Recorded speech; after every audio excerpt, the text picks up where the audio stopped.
Assalamualaikum warahmatullahi wabarakatuh. Salam sejahtera untuk kita semua. Baiklah, pada kesempatan kali ini saya, Sinta Bella, mewakili dari kelompok 8 Prodi Pendidikan Agama Islam, Fakultas Tarbiyah dan Keguruan Universitas Islam Negeri Sultan Taha Saifuddin Jambi. Baiklah, kesempatan kali ini saya akan membahas mengenai transformasi intelektual Yunani, Persia, dan Romawi ke dunia Islam, yaitu mata kuliah sejarah pendidikan di dunia Islam yang diampu oleh Ibu Dr. Andes Tuti Indriani, MPDI. Sebelum kita membahas lebih lanjut tentang transformasi intelektual Yunani, Persia, dan Romawi ke dunia Islam, saya akan memberitahukan betapa pentingnya kita mempelajari dan mengetahui sejarah. Di antaranya, dengan sejarah ini kita bisa melihat dan berkaca dengan peristiwa-peristiwa masa lampau yang tak akan pernah kembali. Maka setelah itu kita bisa mengambil pelajaran dari setiap detik peristiwa-peristiwa tersebut. Nah, membaca tentang masa transformasi intelektual Yunani, Persia, dan Romawi serasa berada dalam perjalanan menuju zaman keemasan Islam. Begitu indah semangat kekompakan umat Islam, terutama dalam ranah ilmu pengetahuan. Ada juga pemerintahan yang amat cinta terhadap ilmu melihat keadaan umat Islam di zaman modern ini yang tengah berada dalam fase penurunan kualitas umat, penindasan bangsa Yahudi terhadap negara Islam. Ada juga perpecahan di kalangan umat sendiri, kekerasan yang merajalela hingga pandangan-pandangan negatif terhadap agama rahmatan lil alamin ini. Maka, dengan berkaca pada zaman keemasan Islam yang salah satunya ditandai dengan transformasi intelektual Yunani, Persia, dan Romawi dalam dunia Islam ini. Sebelum masuk dalam pembahasan, alangkah baiknya terlebih dahulu saya definisikan apa itu transformasi intelektual dalam Kamus Besar Bahasa Indonesia. Secara bahasa, transformasi adalah perubahan bentuk, sifat, fungsi, dan sebagainya. Adapun secara istilah, transformasi adalah perubahan struktur gramatikal menjadi struktur gramatikal lain dengan menambah, mengurangi, dan menata kembali unsur-unsurnya. Adapun definisi intelektual secara bahasa dapat diartikan cerdas, berakal, dan berpikir jernih berdasarkan ilmu pengetahuan. Sedangkan secara istilah, intelektual adalah totalitas pengertian atau kesadaran terutama yang menyangkut pemikiran dan pemahaman.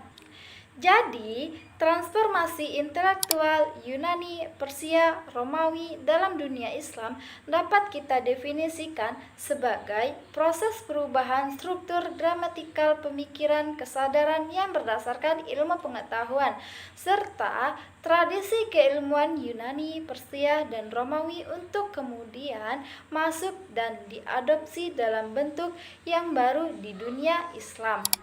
Nah, kita memasuki rumusan masalah. Yang pertama, transformasi intelektual Yunani, Persia, dan Romawi ke dunia Islam. Transformasi intelektual Yunani ke dalam Islam mengambil bentuknya sendiri yang disesuaikan dengan ajaran Islam. Karena itu, beberapa hal ditafsirkan kembali dalam pemahaman yang Islami tanpa mencabut nilai dasar dari pemikiran induknya. Tradisi intelektual Islam adalah tradisi yang bersumber pada Al-Quran dan hadis sebagai pijakan epistemologisnya dan lebih bersifat nakli dan bermuara pada tujuan menggesahkan Allah sebagai asas ajaran Islam. Sementara itu, tradisi Yunani berpijak pada logika, rasional, dan sangat dipengaruhi oleh mitologi dan politisme. Yang kedua, masa kegelapan dunia barat dan kemajuan peradaban Islam. Dari segi ilmu pengetahuan, selama beberapa abad Barat dikuasai oleh doktrin gereja yang cenderung menolak kajian ilmu pengetahuan dan budaya berpikir atau filsafat yang pernah berkembang pada masa sebelumnya di Yunani. Sementara itu, ketika dunia Barat berada pada masa kegelapan, terutama di bidang ilmu pengetahuan akibat dari doktrin gereja, dunia Islam sibuk melakukan pengkajian dan pengembangan ilmu pengetahuan yang begitu pesat sehingga melahirkan peradaban yang bernilai tinggi. Yang ketiga, kontribusi intelektual Islam terhadap dunia Barat. Kontribusi intelektual Islam dalam hal keilmuan tidak terbatas dalam hal pendidikan saja, namun meliputi bidang-bidang keilmuan lainnya seperti astronomi, matematika, fisika, kedokteran, filsafat, dan seni rupa. Ada juga kemajuan-kemajuan di dunia Barat yang sekarang ini kita rasakan tidak terlepas dari kontribusi para ilmuwan Muslim pada masa kejayaan Islam. Di saat dunia mengalami masa kegelapan dikarenakan dunia Barat masih dikuasai doktrin gereja yang cenderung menolak kajian ilmu pengetahuan dan para ilmuwan pun dianggap kafir. Sampai siksaan dan hukuman ditanggung bagi mereka yang masih mempertahankan kegiatan keilmuan mereka.